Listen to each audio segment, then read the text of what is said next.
तो मेरे दोस्तों, आपने वीडियो के थंबनेल में तो देख ही लिया होगा कि मैं ये बोल रहा हूँ कि इस जंग के साथ एक चीज़ और ख़त्म हो जाएगी आने वाले वक्त में, और वो है इज़राइल। देखिए, इज़राइल अपने आप में कोई एंटिटी या कोई नेशन तो था नहीं। वो मिडिल ईस्ट को कंट्रोल करने के लिए अमेरिका ने बनाया हुआ अपना एक समझ लीजिए एक बेस था। जिस तरीके से छोटे छोटे बेस थे मिडिल ईस्ट के अंदर, सब जगह, सब देशों के अंदर, यूएई में, अरब में, कतर में, इसी तरीके से इराक़ के अंदर भी इसी तरीके से जो है एक बड़ा जो इन बेस को कंट्रोल करने के लिए एक पावर सेंटर था, वो इज़राइल था। अभी जंग ख़त्म होगी और जिस तरीके से अमेरिका, मतलब अभी तो उसके ट्रूप कह रहे हैं कि वो ग्राउंड हमला करेंगे। इज़राइल कई बार उसको कंडम कर रहा है, लेकिन फिर भी इज़राइल को साथ देना ही पड़ेगा, मजबूरी। वो तो अमेरिका ही है, तो मना करने से कोई उसका कोई लॉजिक नहीं है। अमेरिका जो भी एक्शन करेगा इज़राइल उसको फॉलो करेगा। उसके पास कोई चांस ही नहीं है कि वो अपने इंडिपेंडेंट कोई कहानी सुना दे या कोई और बात कह दे, वो नहीं कर सकता। लेकिन जब ये जंग ख़त्म होगी, अपने ख़ात्मे की तरफ पहुँचेगी, क्योंकि अमेरिका को इस जंग से बाहर भी निकलना है, किसी भी हालत में बाहर निकलना है। अगर उसको अपनी 2, 3, 4 नंबर की पोजीशन को मेंटेन रखना है वर्ल्ड ऑर्डर के अंदर, क्योंकि अगर अमेरिका इस जंग के अंदर उलझता चला गया तो मैं आपको गारंटी कह रहा हूँ कि अमेरिका टॉप 10 देशों के अंदर भी अपनी पोजीशन को मेंटेन नहीं कर पाएगा। अभी जो बाज़ार के अंदर बबल है, जिसके अंदर बाज़ार ग्रीन होता है, रेड होता है, ग्रीन होता है, रेड होता है, वो क्या है कि वो एक्सेप्टेंस वाली बात है कि लोग ये भरोसा नहीं कर पा रहे हैं कि इज़राइल और अमेरिका इतने कमज़ोर हो जाएंगे आने वाले वक्त में कि इनके बाज़ार जो है, तो लोग उसके अंदर मौका और अपॉर्चुनिटी देख रहे हैं। तो इसकी वजह से क्या होता है कि इन्वेस्टमेंट आ रही है, जा रही है, लेकिन टेक्निकली लोगों का भरोसा जैसे जैसे वक्त गुज़र रहा है, लोगों का भरोसा इस सब के ऊपर में कंडम हो गया है। काफ़ी लोग ये कह रहे हैं कि इस जंग के अंदर में अब क्योंकि ईरान रशियन इंटेलिजेंस का यूज़ कर रहा है और वो चाइना के जो भी उसने एयर डिफेंस सिस्टम ये सब चीज़ें लगाई थी वो सब फेल हो गया। और चाइना का माल तो ऐसा ही होता है, चले तो चांद तक, ना चले तो रात तक। और ऑपरेशन सिंदूर के अंदर भी चाइना का माल फेल हो गया था। ये सब अफवाहबाजी, कोरी बकवास है। चाइना का माल परफेक्ट काम कर रहा है, और अगर चाइना का माल काम ना कर रहा होता तो इतनी बड़ी लंबी जंग ये होना कोई आसान बात नहीं है। अमेरिका के लिए कोई भी देश ऐसा माना जाता था कि अगर अमेरिका ख़ुद अपनी लड़ाई पर उतर आए तो उसके लिए कोई भी देश बहुत बड़ी चुनौती कभी भी साबित नहीं हो सकता था, नहीं बन सकता था। तो वो भ्रम, वो मिथ अगर आज ईरान तोड़ रहा है और इतनी ताकत के साथ तोड़ रहा है और हर ट्रम्प के हर बयान का एक काउंटर बयान वहाँ से जारी कर रहा है, तो इसका मतलब ये है कि चाइना का माल काम कर रहा है, रशिया की इंटेलिजेंस काम कर रही है और ईरान का हौसला और ईरान की ताकत काम कर रही है। जो लोग ये सवाल उठा रहे थे कि भैया गाज़ा के बारे में कुछ नहीं बोल रहा, देखिए गाज़ा का कन्फ्लिक्ट का जनक है इज़राइल। तो जब इज़राइल ही, मैं कह रहा हूँ, इस जंग के ख़ात्मे के साथ साथ इज़राइल का भी पिंडदान हो जाएगा, ख़त्म हो जाएगा। अब तो कुछ लोग इस चीज़ को लेकर भी बड़े परेशान रहते हैं कि भारत की एग्जिस्टेंस इस जंग के अंदर क्या है। बहुत सारे लोग कहते हैं कि भारत तो बचा रहेगा क्योंकि भारत एक बाज़ार है। तो सबसे पहले तो मैं आपको ये बात मेरी कई लोगों को बुरी लग सकती है, ख़राब लग सकती है। देखिए, भारत बाज़ार नहीं है, बाज़ार होता है सेलर से। जैसे कि मैंने अपने ऑनलाइन वीडियो के अंदर ही बताया था कि मीशो क्यों फेल कर रही थी, क्योंकि वो इसलिए फेल कर रही है क्योंकि वो सेलर सपोर्टिव नहीं है। अगर जंगल के अंदर भी 4 लोग कुछ माल बेचने वाले बैठ जाएं तो वहाँ पे वो बाज़ार लगा देंगे, ग्राहकों को बुला लेंगे, उनके पास हज़ारों तरीके हैं। तो बाज़ार भारत नहीं है, ठीक है, भारत है ग्राहक। ग्राहक में और बाज़ार में फ़र्क होता है। हम लोग मैन्युफैक्चरिंग के नाम पर कुछ बहुत ज़्यादा करते नहीं थे, हम लोग असेंबलिंग और ये सब चीज़ें करते हैं और उसके अंदर में हम लोग अपनी कमीशन सेट कर लेते हैं। कई लोग कहते हैं हमारी इतनी सारी मैन्युफैक्चरिंग है, फार्मा के अंदर है। मैंने भी इसको सपोर्ट में बहुत बार बोला कि भाई लोगों का दिल इतना भी छोटा नहीं होना चाहिए और इतना भी नहीं ज़्यादा दुखना चाहिए। देखिए, मैन्युफैक्चरिंग यूनिट क्या होती है, जब वो इंडिपेंडेंट कोई पेटेंट लेके कोई अपना एक प्रोडक्ट ऐसा बना लेती है जिसको जो है बाज़ार, जिसको वो ग्राहक के पास जाती है तो ग्राहक को उसकी प्रोडक्ट की ज़रूरत होती है। ये मैन्युफैक्चरिंग यूनिट नहीं होती कि एक ट्रेडर है, उस ट्रेडर ने आपको जो है अपना कुछ रॉ मटेरियल दे दिया और बनाने का आपको पर्चा पकड़ा दिया हाथ में कि ऐसा बना के मेरे रॉ मटेरियल से मुझे दे दो और 10% तुम कमीशन रखते रहो। तो ये सब मैन्युफैक्चरिंग यूनिट नहीं होती, ये सब तो बस एक्चुअली तो ये उस आदमी, उस ट्रेडर के मज़दूर होते हैं जो ये लोग मैन्युफैक्चरिंग यूनिट अपने आप को समझ रहे होते हैं। अब जैसे चाइना जो है वो अपने बहुत सारे प्रोडक्ट जो है अनअसेंबल्ड यहाँ पे भेज देता है, क्योंकि बहुत सारे तरीके के रिस्ट्रिक्शन है, तो वो सीधे नहीं भेजता, तो कहीं से कुछ कहीं से कुछ कहीं से कुछ करके वो सारे प्रोडक्ट यहाँ इकट्ठे कर देता है। उसका मैनुअल है, आप पेच नट टाइट कर लो, अपना ब्रांड बना के बेच लो। उसको मतलब वो नहीं है, उसको मतलब उसका पुर्जा बिक जाए, उसके ये सारे पार्ट जो हैं ये बिक जाएँ, तो वो बेच लेता है। और फिर हम लोग उसको असेंबल करके अपना ब्रांड बना लें, दूसरे का ब्रांड बना दें, कुछ भी करें, जैसे दिल चाहे उसको बेचें। तो ये सब लोग मैन्युफैक्चरिंग यूनिट नहीं होती। इसके बदले में इनको वो बाज़ार को ऐसा कम्पिटिटिव और ऐसा डिज़ाइन कर देते हैं कि वो 10-5% का 20% का मार्जिन जो है वो रहता है। अगर कोई आदमी मज़दूर भी रखेगा, मान लीजिए चाइना अपना खुद का यहाँ पे इंफ्रास्ट्रक्चर पैदा करे और ख़ुद के मज़दूर रखे, तो उसका कुछ खर्चा आएगा ना, तो वही खर्चा जो है वो उसको, जिसने वो असेंबलिंग यूनिट लगाई है उसको वो दे देता है पैसा कि भाई तो अपनी सैलरी बांट लेना, तो अपना खर्चा चला लेना, तेरा घर चल जाएगा। मैनेजर ज़्यादा कमा लेता है, लेकिन वो होता उसका ही मज़दूर है। इसी तरीके से फार्मा इंडस्ट्री का भी यही हाल है। कंपटीशन इतना ज़्यादा है तो बहुत सारे लोग बोलते कि फार्मा इंडस्ट्री यहाँ पर जो है बहुत उन्नत है, वो दुनिया भर में दवाइयाँ वगैरह सप्लाई करती है। वो भी वैसे ही है, सॉल्ट आ जाएगा, रॉ मटेरियल जो अब कोई आदमी फैक्ट्री लगाएगा तो जो रॉ मटेरियल देश के अंदर ही जिस देश में फैक्ट्री लगी है, जिस देश में रॉ मटेरियल अवेलेबल है, तो वहीं से रॉ मटेरियल अरेंज कर लेगा। जो अवेलेबल नहीं है वो उसको भेज देगा, तो ये हम लोग इंपोर्ट कर लेते हैं, फिर उसको जो है उस फार्मूले के ऊपर में हम लोग बना देते हैं, फिर उसी को हम लोग एक्सपोर्ट कर देते हैं। फिर उसके बाद वहाँ पर वो अपनी ब्रांडिंग कर लेते हैं, फिर उसी को वो एक्सपोर्ट हमें वापस कर देते हैं।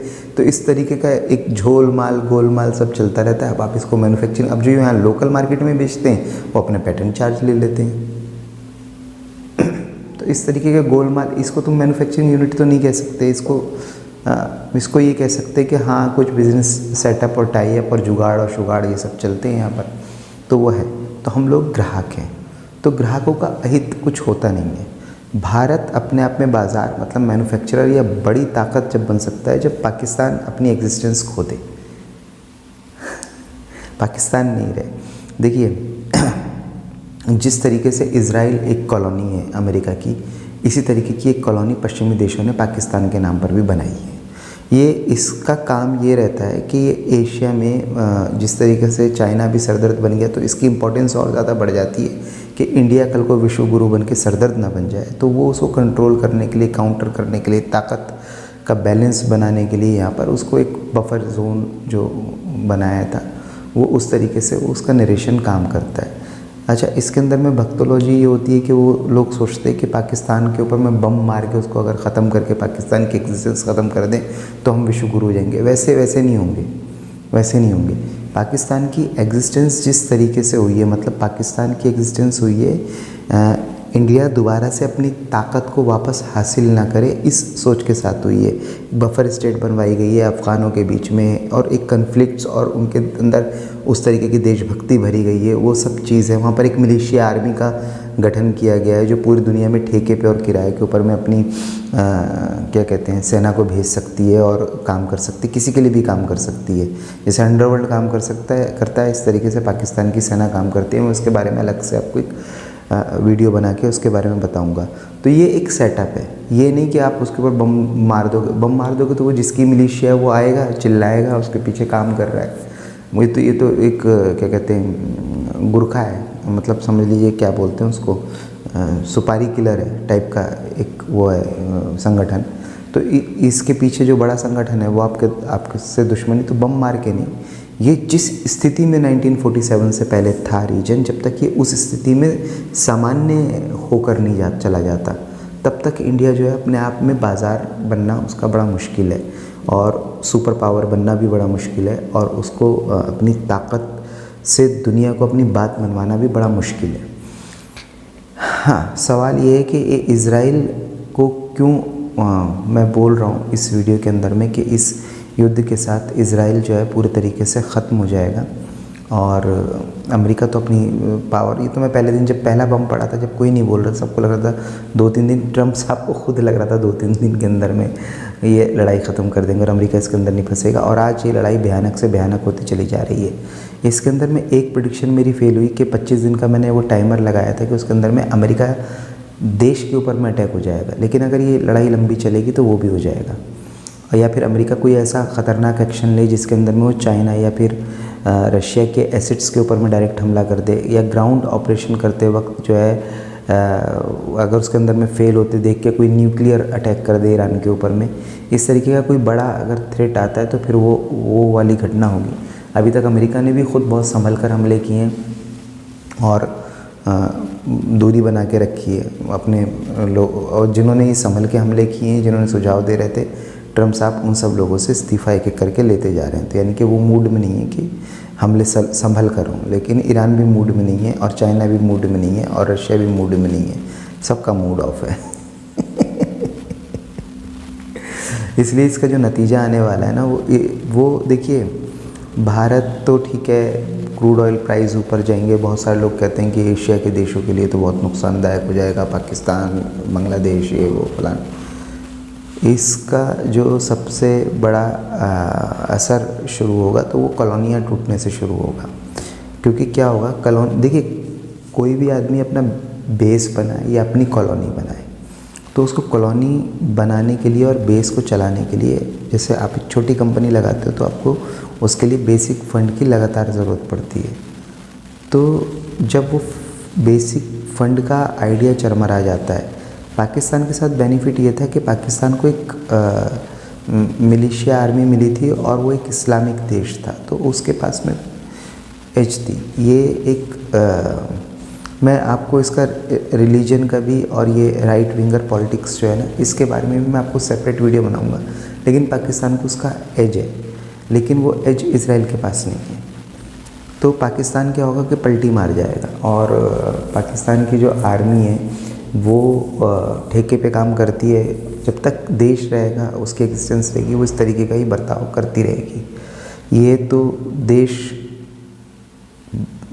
मतलब एक तरीके से चुनौती बना रहेगा, आप समझो तो।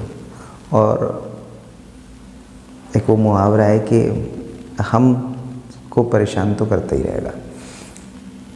लेकिन तर्क और लॉजिक से समझिए कि इज़राइल की एग्जिस्टेंस जो है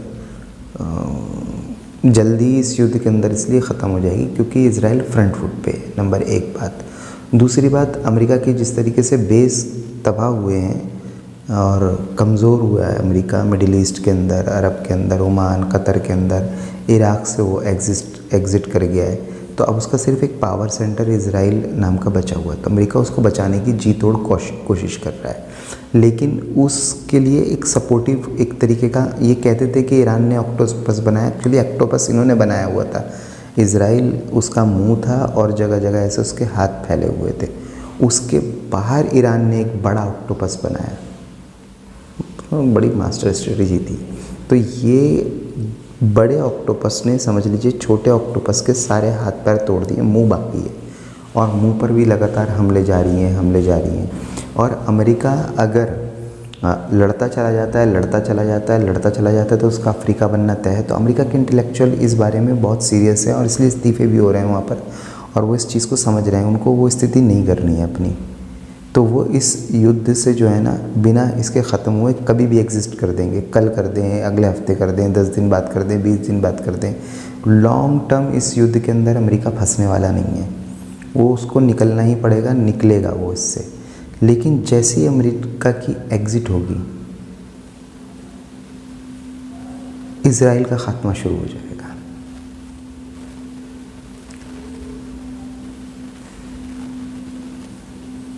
ये है सारी की सारी बात। इज़राइल अकेला इतना ताकतवर न पहले था, न आज है, न कभी हो सकता था कि वो पूरे के पूरे अरब खित्ते को, और जिस तरीके से पूरे के पूरे अरब खित्ते ने जो है एकजुटता दिखाई है, उनके एरिया के अंदर अटैक हुए हैं, लेकिन उन्होंने ईरान को रिटेलिएट नहीं किया, कोई गंभीर बात भी नहीं बोली। हालांकि कुछ लोग अभी भी जो है फ़िरका परस्त लोग, कहता हूँ मैं इनको, क्या होते हैं, इनकी बुद्धि भी कम होती है और ये सब इलाके के अंदर अपने बंधे हुए होते हैं। वो अब ईरान को इस तरीके से प्रेजेंट करने लगे कि पूरे सुन्नी वर्ल्ड में उसके ख़िलाफ़ माहौल बनना शुरू हो जाए। वो नाकाबिल लोग होते हैं। जैसे एक ज़माने के अंदर में सुन्नी वर्ल्ड इस तरीके से बर्ताव कर रहा था कि वो पूरे शिया वर्ल्ड के अंदर उसके खिलाफत शुरू हो जाए। ऐसा कुछ नहीं है, ये सब लोग मिलजुल के लड़ रहे हैं। और मिलजुल के सिर्फ ये ऐसा नहीं कि शिया सुन्नी मिलजुल के लड़ रहे हैं, वो सारी ताकतें जो अमेरिका और उसकी मोनोपोली और उसकी दादागिरी और उसकी डॉलर इकोनॉमी के ख़िलाफ़ थी, वो सारी ताकतें एकजुट हैं। उसमें मज़हब का इन्वॉल्वमेंट भी है, उसके अंदर में मज़हब के अलावा बिज़नेस का दखल भी है, अर्थनीति का भी दखल है, उसके अंदर बहुत सारे दखल हैं। तो ये सारा वर्ल्ड एक साथ मिलकर लड़ रहा है, जो इतिहास में ये पहली बार हो रहा है कि अमेरिका के ख़िलाफ़ इतने सारी ताकतें एक साथ लड़ रही हैं। देखने के लिए ऐसा लग रहा है कि ईरान अकेला लड़ रहा है और वो दो हैं, लेकिन ऐसा नहीं है, वो दो ही हैं, ये सच्चाई है, लेकिन इधर दो से ज़्यादा है। तो ये चीज़ है। तो इसलिए जो है ये अमेरिका को इससे क्वाइट करना पड़ेगा, निकलना पड़ेगा। नहीं निकलता तो अमेरिका गिरता चला जाएगा, और अमेरिका इतना गिरना बर्दाश्त नहीं करेगा। वो कोई भी समझदार नेशन होता है, अमेरिका बहुत इंटेलिजेंट देश है और वहाँ के लोग बहुत इंटेलिजेंट हैं और वो चीज़ों को समझते हैं, इंटेलिजेंट हैं। सड़कों के ऊपर विद्रोह हो जाएगा। यहाँ पे रिजीम चेंज की बात कर रहे थे, रिजीम चेंज अमेरिका में हो जाएगी। ट्रम्प को बीच सरकार छोड़ के भागना पड़ जाएगा अगर ये युद्ध से बाहर नहीं निकलता। तो ये अमेरिकन बर्दाश्त नहीं करेंगे, अमेरिकन लोग बर्दाश्त नहीं करेंगे इसको। क्योंकि देखिए, बिना बात के पड़ी लकड़ी उठा के अपने डाल लो और उसके बाद अपनी जनता के भी डाल दो और उनकी चीखें निकलवा दो, ये कौन बर्दाश्त करता है? कोई बर्दाश्त नहीं करता। हिंदुस्तान के अंदर में कुछ लोगों ने बर्दाश्त किया है, लकड़ी उठा के अपने डाल ली और उसके बाद चीखें भी नहीं निकाली, हंसते रहे, मुस्कुराते रहे। लेकिन धीरे धीरे धीरे धीरे जब 10-12 साल गुजरते हैं तो आदमी को समझ में आने लगता है कि यार ये अपनी लकड़ी अपनी डाल रखी है, खामखा ही परेशान हो रहे हैं। तो वो चीज़ है। वो अमेरिकन सिटीज़न का इतना IQ लेवल इतना डाउन नहीं है। वो लोग ट्रम्प को या तो बाहर कर देंगे या तो ट्रम्प अपने आप को युद्ध से बाहर कर लेगा। ट्रम्प जिस दिन युद्ध से बाहर करेगा, इजराइल वहाँ पर अनाथ हो जाएगा। क्योंकि एक्चुअली वो नेशन ही कुछ नहीं था, पश्चिमी देशों का एक बेस था। वो बेस जो है वो जब आसपास में उसके सारे हाथ पैर टूट ही गए तो वो बेस जो है बिना दांत की एक मछली रह जाएगा। नेतन्याहू का कोई फ्यूचर दिख नहीं रहा है कि इजरायली लोग ही, यहूदी लोग ही उसको बर्दाश्त करेंगे। क्योंकि अगर इस तरीके से डिफीट खा के और इतने सालों के युद्ध में झेल के और अच्छा खासा सब कुछ चलते हुआ बिना बात का इस्लामोफोबिक जो आइडिया था ना, दुनिया के अंदर राइट विंग की कोई एग्जिस्टेंस थी नहीं और बड़े आराम से लिबरल लोग जो है अपनी सत्ताएं चलाते थे दुनिया के अंदर में। लेकिन होता क्या था कि लिबरल लोग जो है ना, कैपिटलिस्ट लोगों को डायरेक्ट इतना सपोर्ट नहीं करते थे, क्योंकि उनकी, इन लोगों की पूंजी क्या होती है। जैसे भारत के परिप्रेक्ष्य में आप समझें, कांग्रेस की पूंजी क्या है? कांग्रेस की पूंजी कोई भावनात्मक मुद्दे तो है नहीं, जनता है, जनता उसको चुने। तो ये इतना डरते थे कि इनके दिमाग में सत्ता चलाते हुए डर होता था कि जनता नाराज़ हो जाएगी और हमें तो जनता ही चुनती है, जनता वोट देती है, तो जनता नाराज़ हो जाएगी। इनके लिए बहुत बड़ा डर था।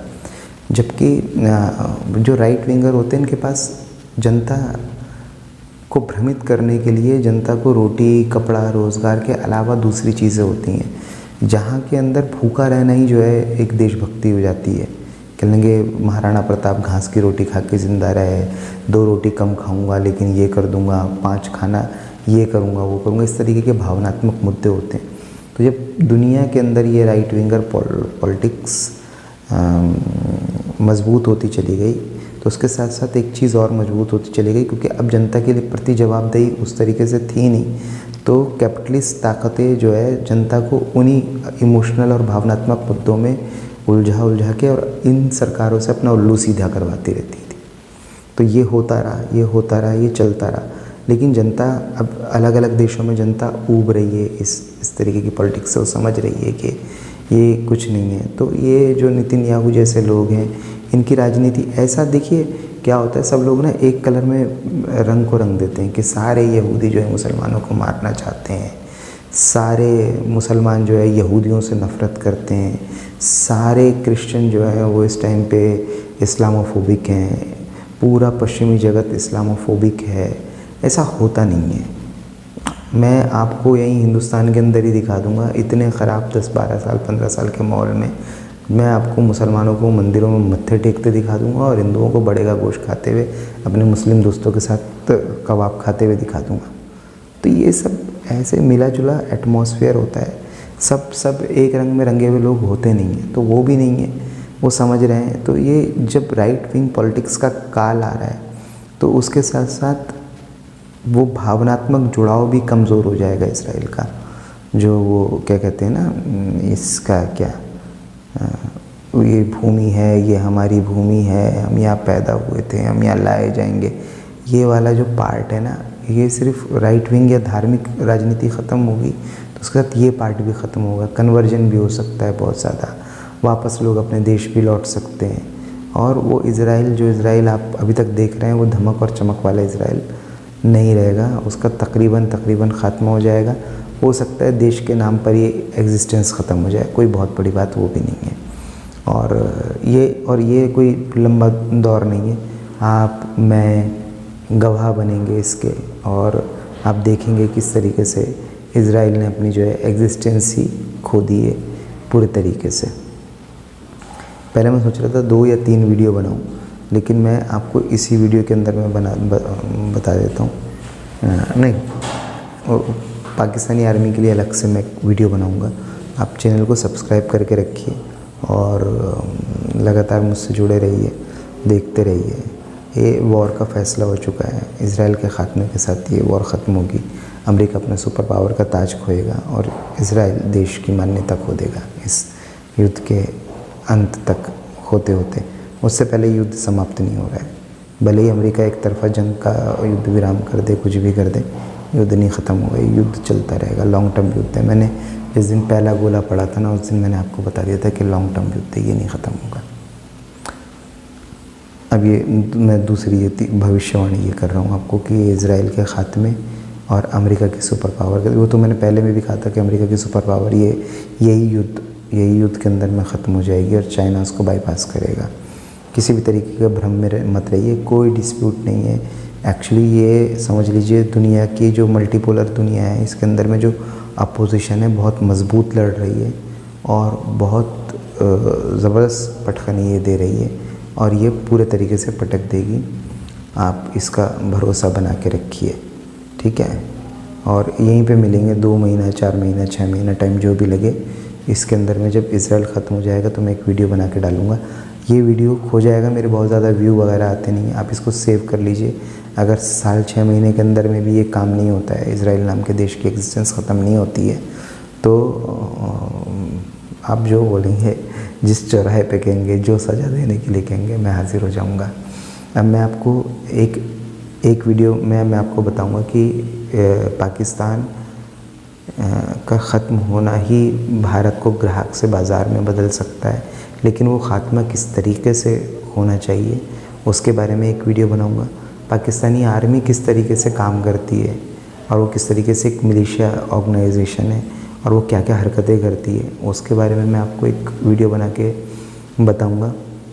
और तीसरा वीडियो मैं आपको बना के बताऊँगा कि शेयर बाज़ार के अंदर ये जो उथल पुथल है, ये जो युद्ध की वजह से और क्रूड ऑयल और इस प्राइस की वजह से इस बाज़ार के अंदर में क्या ट्रेड करें, कैसे ट्रेड करें, उसके बारे में मैं एक वीडियो बनाऊंगा।